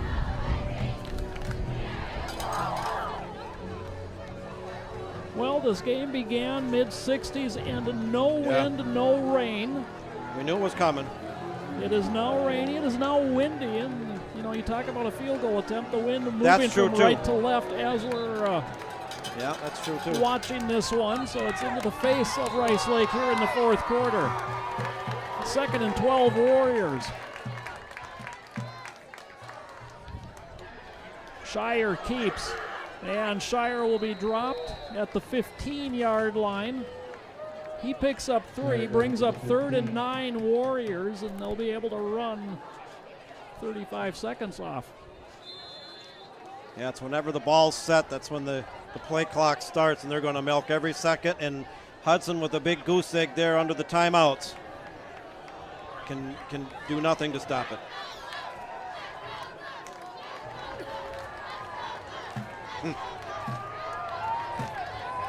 Shire brings him to the line on 3rd and 9. Stodola in motion. Counter play. Brown hit in the backfield and forced back from there. 4th down coming. You got nothing on that one. But it'll be under 2 minutes before Rice Lake has to snap the ball. Now's, you know, here's your scenario coming to pass. And I would think that they'll run it all the way down, call a timeout, and then decide what they want to do for sure. Yeah, they're doing a good job of milking everything they can off the clock as well they should at this juncture. Just some score updates. Chippewa Falls pulling away from River Falls 40-13. It looks like the Chi-Hi Cardinals are headed for another win in the Battle of Eau Claire. Eau Claire North did put a score up with 3:15 left in the game. Unfortunately, it's going to be too little too late as Memorial holding a 34-7 lead. That one over in Carson Park. Superior scored with 31 seconds left in the 3rd, closed the gap a little bit, but still down by a score of 35-21 to the undefeated Menominee Mustangs. Warriors do call a timeout. That stops the clock with 1:50 left to play. They've got it 4th and 10 from the Hudson 16-yard line. The field goal unit is coming on as Luke Fleming is out. Lining this one up, looks like he's going to put the kicking tee down on the 24, making this a 34-yard attempt. Well, he had one earlier in the game, both teams with a field goal each. Hudson did come up short on a 50-yard attempt. It's, you know, it's a pretty tough kick, 50 yards at the NFL level, much less at the high school, but Fleming good from 41 in the first half. Will be kicking into a wind here with this attempt. Although, as unluck would have it, the wind seems to have temporarily died down. Oh, boy. Shire is the holder. Fleming lining it up from 34 yards out. Trying to make it a 2-score game again. And his kick, end over, and is good. Oh my gosh, it rolls over the crossbar. Fleming good from a 34. And it's 34-24 Rice Lake. Well, the clock is running. That's not right. They got to stop that. Got to put time back on it. It's probably going to matter. Well, that's a scenario we talked about. Hudson was able to stop them and utilize their timeouts, but Rice Lake was still able to run off quite a bit of clock. But had he missed that, Hudson gets the ball back, it's down by 7, fairly deep in their own territory with no timeouts, but at least there was a chance with that sneaking through there, down by 10.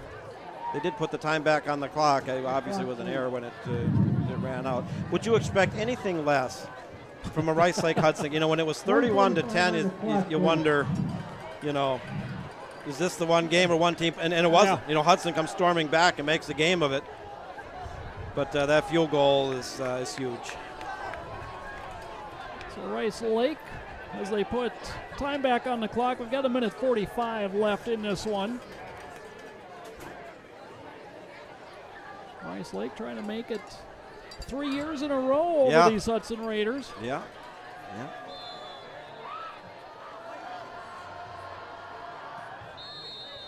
And I believe Rice Lake was offsides on that kickoff, so we'll redo it. That's the third time they tried that. Oh, I don't want to beat a dead horse. The 3rd and 19 thing is going to bother me all weekend. It is, as well as anybody watching this broadcast who's a Raider fan. Clearly had him stopped. Excellent pressure. Penalties will get you every time.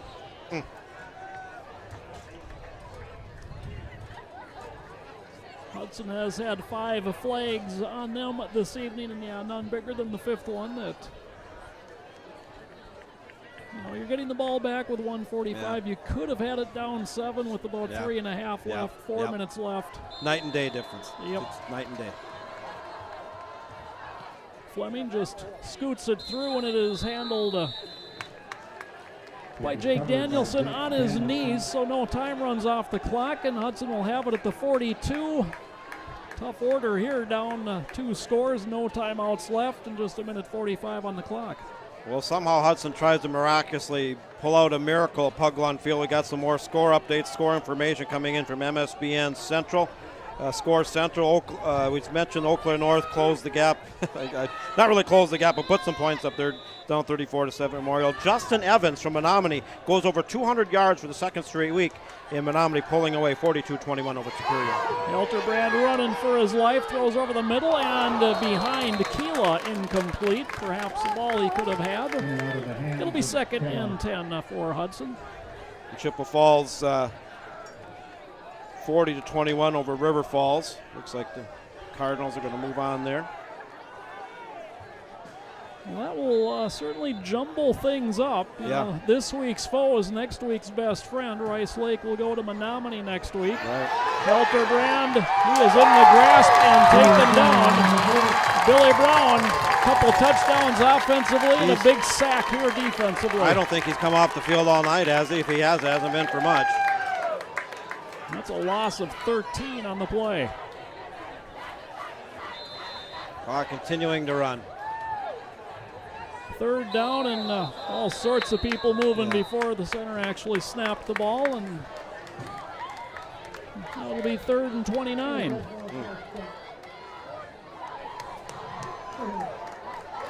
Well, 3rd down, 29 to go. You get 15 here, you get 15 on the next play. You don't need it all on this one play. Trips left, single receiver right, blitz coming. The screen set up to Squire. He's wrapped up and dropped after a gain of 2. The bubble screen is not what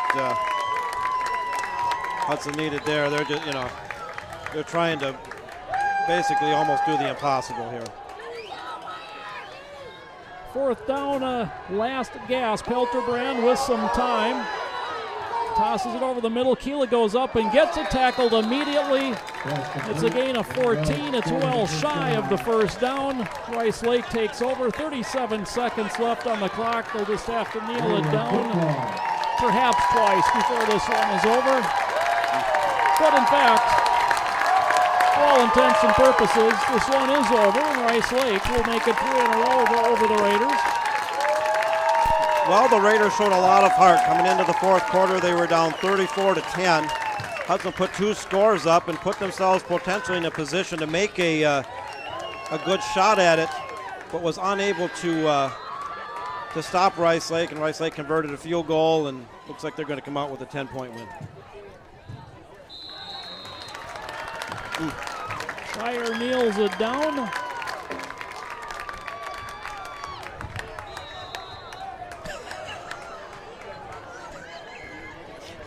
Okay. This one from Mark and Sean, they say the game means nothing. We're just glad you found your keys. Yeah.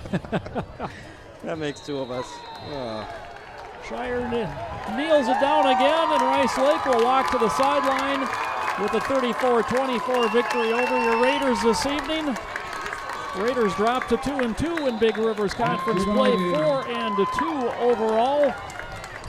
Rice Lake moves to 3-1 in the conference, 5-1 overall, and will remain firmly in the top 5 in Division III, and apparently for good reason. It's a good football team, John. It is. It's a very good football team. You know, they had a commanding lead. Hudson showed a lot of heart coming back in the fourth, making a game of it, and even putting themselves potentially in a pretty good position to tie the game up, but the crucial pass interference call. Hudson earlier in the game driving down inside I believe if they weren't in the red zone, they were very close in the first half, and only coming away with 3 points, I think, really hurt. And Rice Lake did what they needed to do to win here at home. A tough loss for Hudson, and it's onward and upward, back home next week, and we got the Eau Claire Memorial Old Aves coming in for homecoming. Yeah, that's when we will be back with you. 7 o'clock kickoff from Newton Field next Friday night. As John mentioned, the Old Aves provide the homecoming competition. And Rice Lake going to be going into Menominee next week in what will likely be the game of the week in the Big Rivers Conference. If they can pull off another victory, would certainly tighten things up. As I mentioned, this week's foe, next week's best friend, is they'll try to go into a tie with Menominee for first place next week.